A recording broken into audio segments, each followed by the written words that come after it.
So one of the things that we learn in child-centered play therapy is the importance of giving the child autonomy, full autonomy with little direction, because child-centered approach believes that children will naturally self-direct themselves, that we want to teach them how to direct themselves because they're already getting direction from their parents, their teachers, everybody's telling them what to do.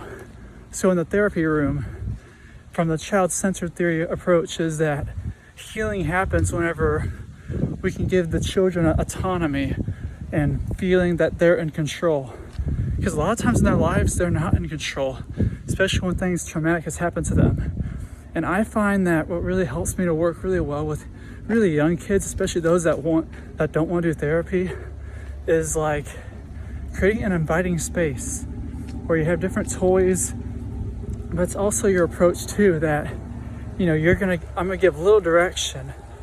So there's times when you gotta use like a redirection technique, which is where if a child's acting out and they're like punching stuff, they're tearing stuff up, they're even hitting you as the counselor, sometimes what you can do there is you can do like a redirection technique where it's like, I'm not for hitting, but this couch is. You can hit the couch all you want. You can tear up this paper all you want, but I'm not for hitting. My desk is not for hitting, but you can hit this chair. Or you can hit the floor. I'll use things like that because it turns them away from hitting other people that she's not for hitting, I'm not from hitting, and it redirects it back to them being able to act their feelings out in a helpful way. Because a lot of times they hit other people, other things, because they really don't know how to express their feelings in a helpful way. And part of a counselor is you're going to help to redirect that behavior in an appropriate way. And then the rest of the time, I'm typically non-directive, where I let them take the lead. I let them tell us what we're going to play today, because it really gives them the power.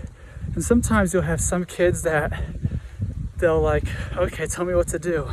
And then I just kind of like, we'll just sit there and say, this is your time. What do you want to do today?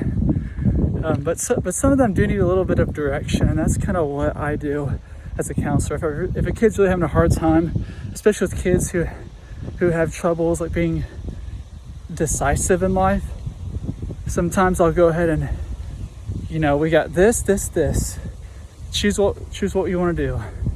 So the whole meaning of this video is that if you're a parent and you have children, like, I want you to think about your approach to discipline. Because a lot of times the way that we discipline our children is not always in the best way possible. I know if I were to be a parent someday, like, how I do therapy with kids probably won't be how I raise them, but I'm not for sure. It's important to think about our approach to discipline, that the point of discipline is not to punish, it's to teach. The same thing in therapy. So yeah, I think I would take a similar attitude to how I work with kids if I was a parent someday. Because what we really want to do is teach kids how to express their feelings in helpful ways. Sorry if that was a long video, but I'm just learning a new theory today, and it's really blowing my mind. It changes my whole way of thinking about how I work with kids, that you don't have to take hold of the reins. You can let them take a hold of it and trust that the kid will find their way. You can't speed up a child's growth process. The more you try, the slower it will be. The important thing is just being there for your child and really showing them that you understand their world. That's all.